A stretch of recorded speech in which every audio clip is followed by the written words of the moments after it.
അസ്സലാമു അലൈക്കും വറഹ്മത്തുള്ളാഹി വബറകാതുഹു. അസ്വദഖത്തു റദ്ദുൽ ബലാ. ദാനധർമ്മം ചെയ്യുക എന്നുള്ളത് ആപത്തുകളെ തടയും എന്നാണ് ഇസ്ലാം പഠിപ്പിക്കുന്നത്. ദാനധർമ്മം ചെയ്യുക എന്നുള്ളത് വളരെ പുണ്യകരമായ ഒരു കർമ്മമാണ്. അബ്ദുല്ലാഹി ഇബ്നു മുബാറക് റളിയല്ലാഹു അൻഹു ഒരിക്കൽ ഒരു സ്വപ്നം കാണുകയാണ്.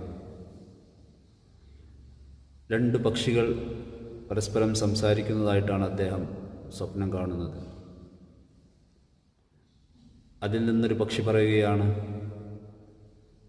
ഈ കൊല്ലം ഹജ്ജ് ചെയ്ത 6 ലക്ഷം ആളുകളുണ്ടായിരുന്നു. അവരുടെ ഹജ്ജിനെ അല്ലാഹു തആല സ്വീകരിച്ചിട്ടില്ല. പക്ഷേ ഹജ്ജ് ചെയ്യാത്ത ഡമസ്കസിലുള്ള ഒരു ചെരുപ്പ് കുത്തിയ കാരണം ഈ 6 ലക്ഷം ആളുകളുടെയും ഹജ്ജിനെ അല്ലാഹു